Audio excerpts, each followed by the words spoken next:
Hello. Hi, I'm Heather Carlisle, and welcome.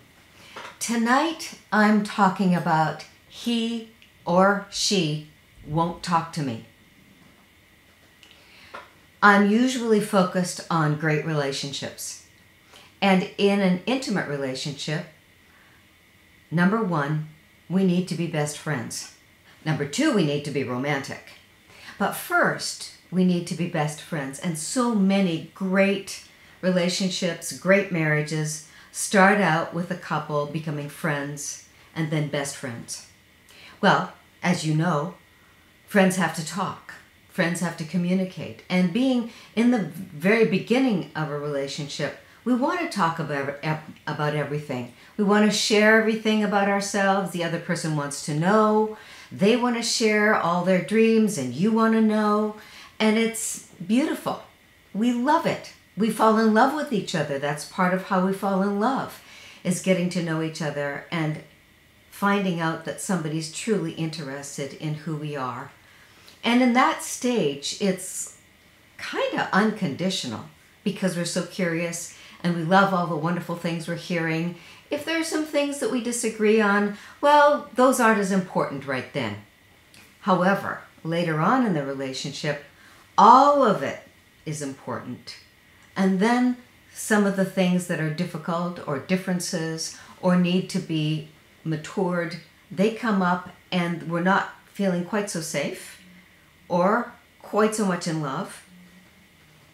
And it's time to think about, okay, are these deal breakers or is just this foibles and it doesn't really matter to me? But we probably need to be able to be clear about it.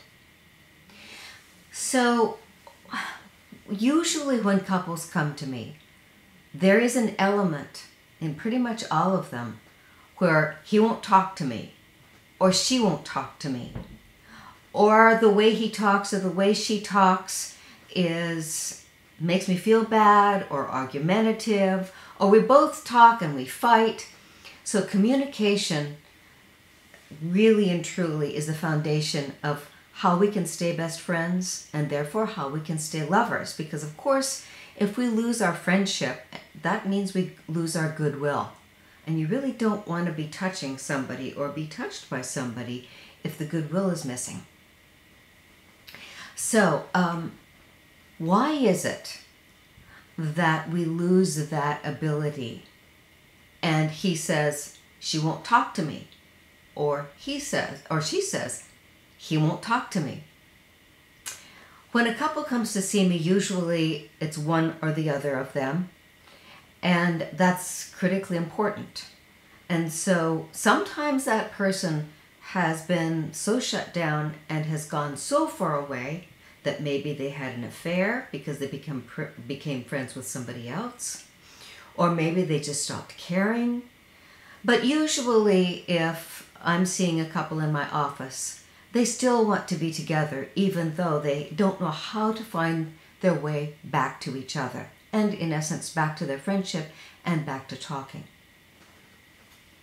So there are always, as far as I can tell, logical reasons why he won't talk to me or she won't talk to me. And we want to find those reasons because that's the core of what we need to heal or resolve or educate or forgive. I have a little complaint that I found, and I'll let you read it along with me. I've been living with my partner for 22 years. He is a lovely man, but a negative person, and I don't understand it. Everything is about mortality and aging, traffic, too many friends coming over. Will we make our flight, etc. I love him, and he is one of the loveliest men I know, but he can't seem to live in the moment. I'm younger than he is by a few years, but I don't understand the negativity and the propensity to think that life really is a crock. We have a great life, great friends and family. What's not to love? I am a positive person. I enjoy life, but sometimes I feel like I'm in a bubble and he doesn't get me or what I am. Trust me, I try to be the understanding spouse, but sometimes it gets me so down I want to run away.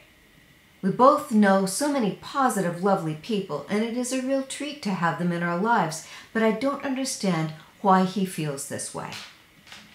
So there you go.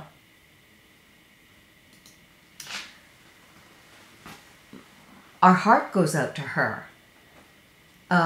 She loves him, but somehow or another he's gotten caught in negativity. Now, the little clues that I hear in the story that she told say that, you know, if he's talking about mortality and aging and complaints, you know, maybe he's worrying, which may be indicative that he's an anxiety type. And people who are anxiety types usually are trying to predict what's going to go wrong and then to prevent it. And if he loves his wife, he wants to make sure that everything goes well and that she's going to be fine. And part of that is he's predicting the negatives. And somehow or another got caught in just looking at what's in the future to be cautious about, which means he then ends up listening more to his fear than he does to his love for her. So that's one scenario underneath that kind of interaction. It may be that has a health problem and he's worried about protecting her. It may be that somewhere in his life somebody is criticizing him and he's feeling like a failure.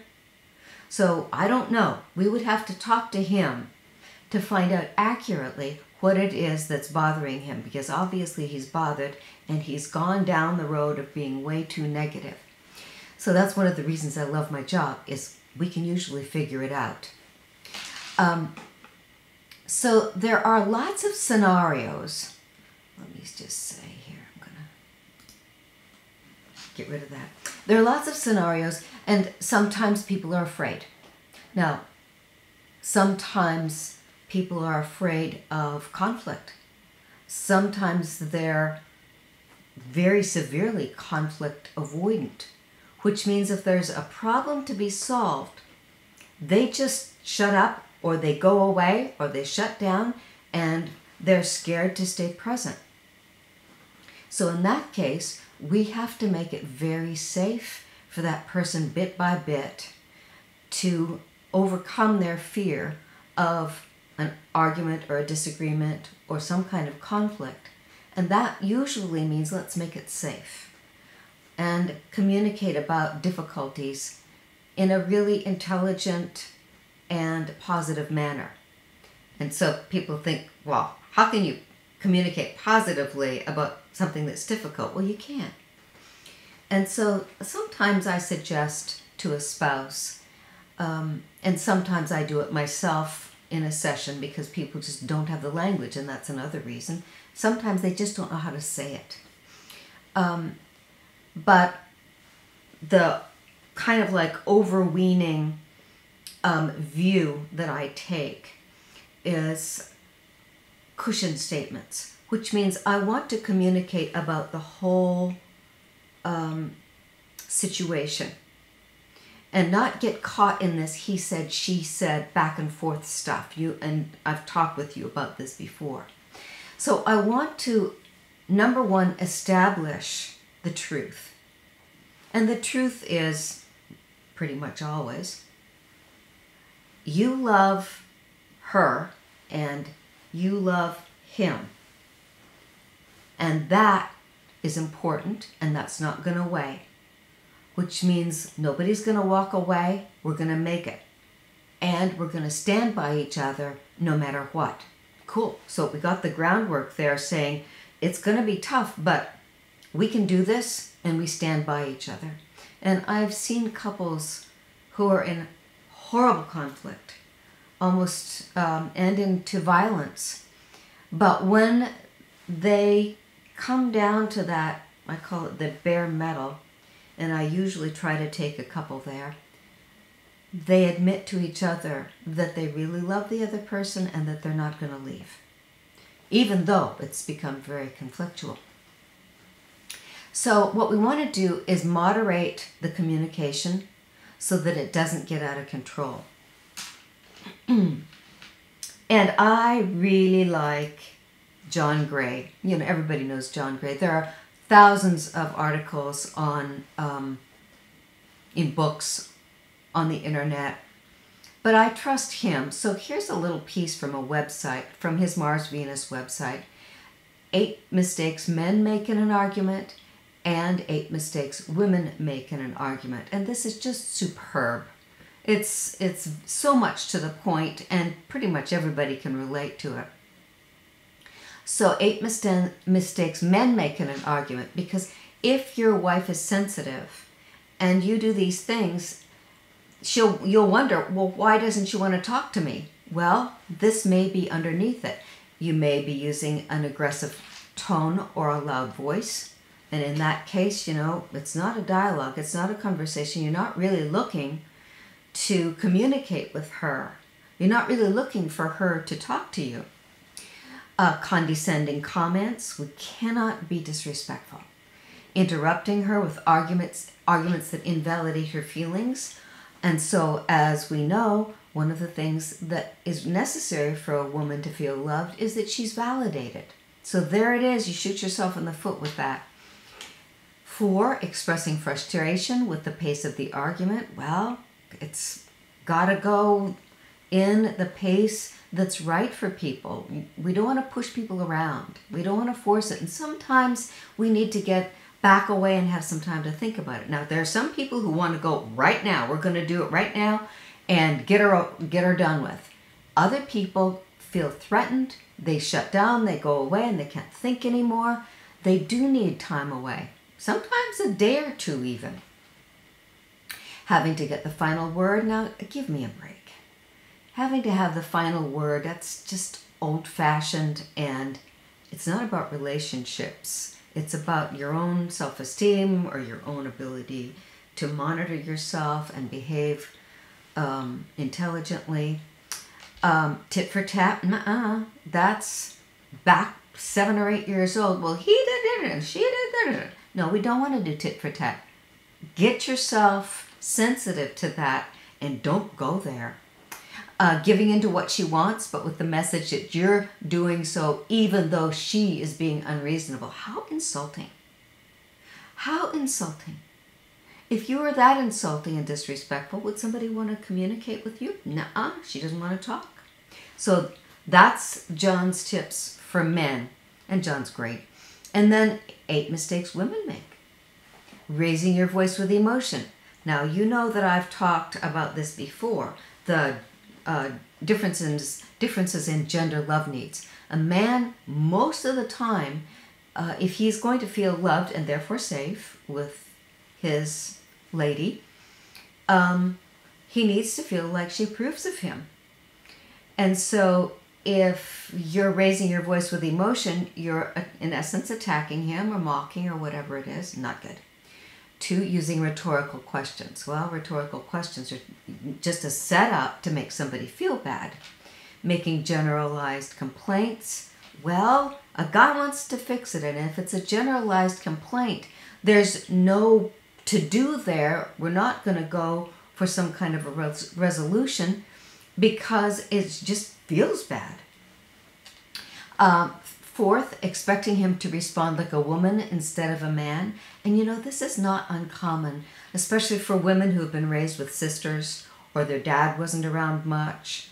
And then she expects communication with men and women to be just communication, and it's not. So we need to learn when we want to be in an intimate relationship, a great one. We want to know our communication differences as men and women. Bringing up old issues. Well, if you bring up old issues, nothing's going to happen because it's obviously not resolved, and it's going to make whatever it is you want to do today worse. And that means that the old issue hasn't been resolved either, and we want to take care of that one. How we do that? Well, that's a whole nother deal, isn't it? And that's part of my job, which I love doing. Comparing him to another man or how he acted in the past. Oh my gosh. We don't even do this to our kids, right?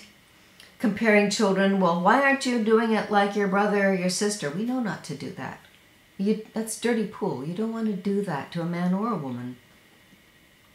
Expecting him to make you feel good, which means you're putting your needs on him rather than being responsible yourself. Now, when you're not in a conflictual situation, the truth is one of the things a woman makes a woman feel loved is his reassurance.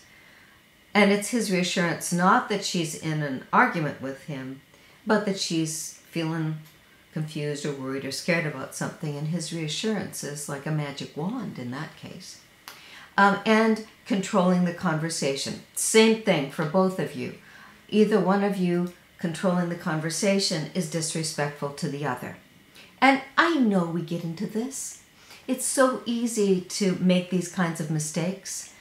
Truth is, once you notice it and you apologize for it, about the third time you notice it, you probably won't do it again. We get better.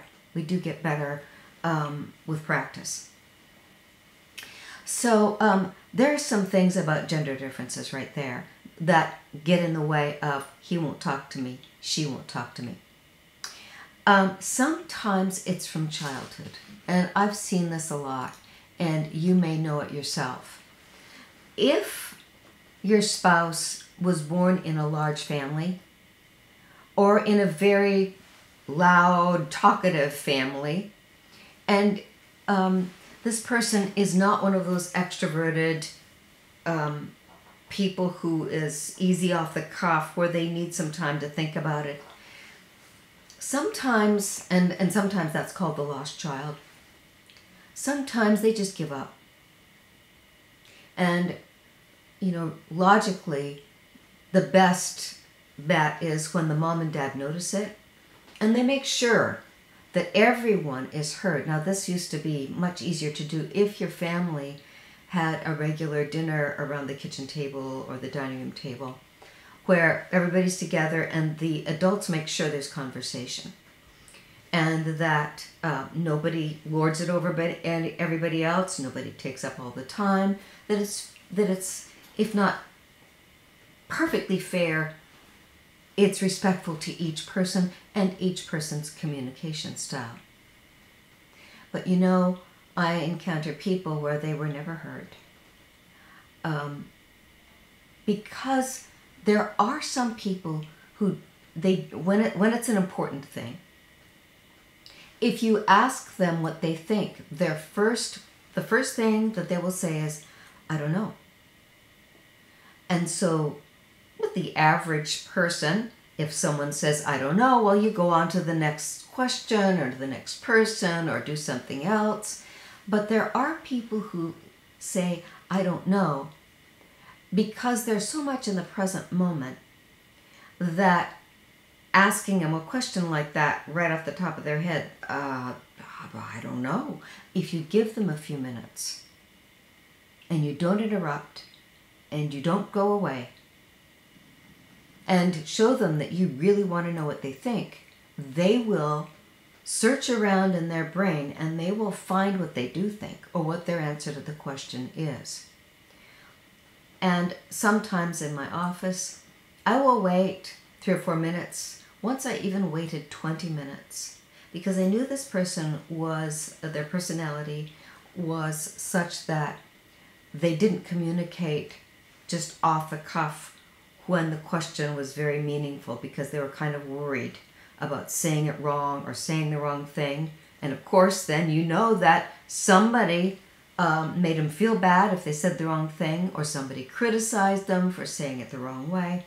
So in that case, we want to make sure to give that person undivided attention and the time to assemble the words to say the way they really want to say it. So sometimes that's why people don't talk, because they just don't have the time or the peace around them to get their words in order. Now then there are people like me where, I'm just off the cuff, a communicator. So that would be the opposite for me.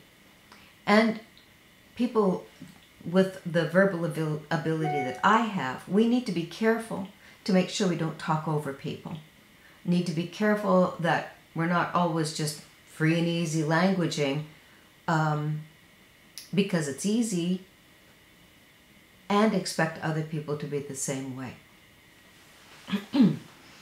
There's another reason that people don't talk, and this is kind of, this is a hard one, and this is sometimes one of the most difficult challenges for me to help somebody, is when your role models and your cultural traditions were not to talk.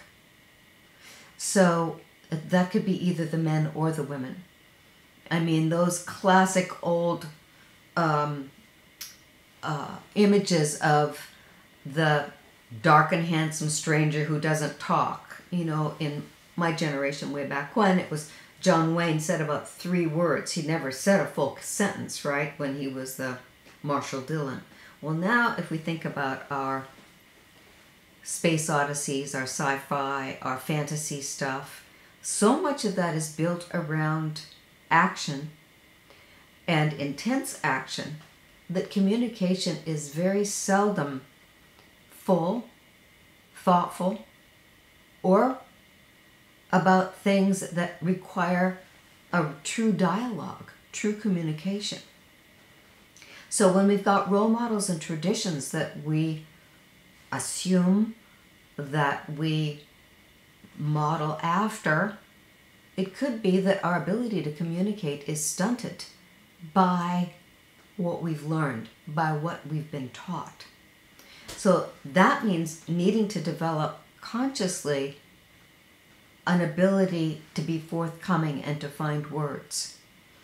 And a lot of the problems I've found in that area were usually men, because the tall, dark, silent type, men, a few words, people who were largely into the outdoors or sports or things that don't require English language or languages or dialogue.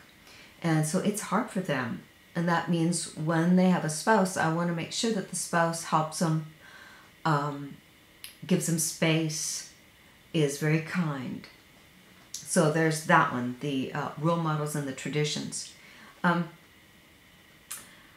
There's also that people have been burned, quote unquote burned, when they were forthcoming about what enthusiastically they thought and what they wanted to say, and then they got somebody who was cynical or a bully or somebody who humiliated other people, or if they're married to somebody, when they get stressed, they get mean, or they say unkind things, or maybe they are a trauma victim and all of a sudden this awful stuff comes out of them, and then you're burned, and then you're just like, that felt awful. I don't ever want to have to encounter that again. And so if you want your spouse to communicate with you and you've been mean or you've been out of control, that means making sure that you show them that you can be safe. Sometimes people are just shy, which means maybe they're introverts, and being around other people is stressful to them, and so it takes extra effort to communicate and to talk. And in the beginning of a relationship, they're probably better because it's usually private. But then as time goes on, there are probably issues. And I'm thinking about someone I worked with long ago where he was very worried about something in the relationship going forward, but he was afraid to tell her about it. And she would be clueless that there was a detriment. She really loved him and wanted the relationship. But if he couldn't communicate with her about what he was afraid of, then how was she going to even consider what she might do to connect with him and to stop him from pushing away and putting up walls? So sometimes shy people who have a hard time communicating, sometimes an introvert. Sometimes it's social clumsiness or having a hard time communicating in general, just because maybe they spend a lot of their life isolated, or they, like for example in their work, like somebody in IT, a lot of them don't communicate with people, they only communicate digitally. And sometimes even with their boss, it's all email or something like that. And so then going into a dialogue with people, or in a social situation, or even their beloved, they're not free and easy. And so what we want to do is be sensitive to all of these bits, types, influences. And we want to be kind. We want to be sensitive and knowledgeable about all of those things. And draw the person out in a safe way. Not press them, not criticize them, and not expect for it to happen immediately. So one of the really hard things that happens with couples is if there's a betrayal, or a suspected betrayal, or something in the past, and the partner is really scared and panicked and is afraid that it might happen again, or wondered if they were betrayed, and so they will press and they will aggressively ask and push and maybe even attack, looking for a response. And so of course then they will get into probably heated arguments or raised voices. It's not going to communicate, and sooner or later somebody shuts down and won't talk. So there are times as a counselor when, if I'm working with a couple, when one of them says, well, why are you spending so much time on me? What about the other person? And sometimes one person has already, in essence, pulled out. Maybe not permanently, but conditionally.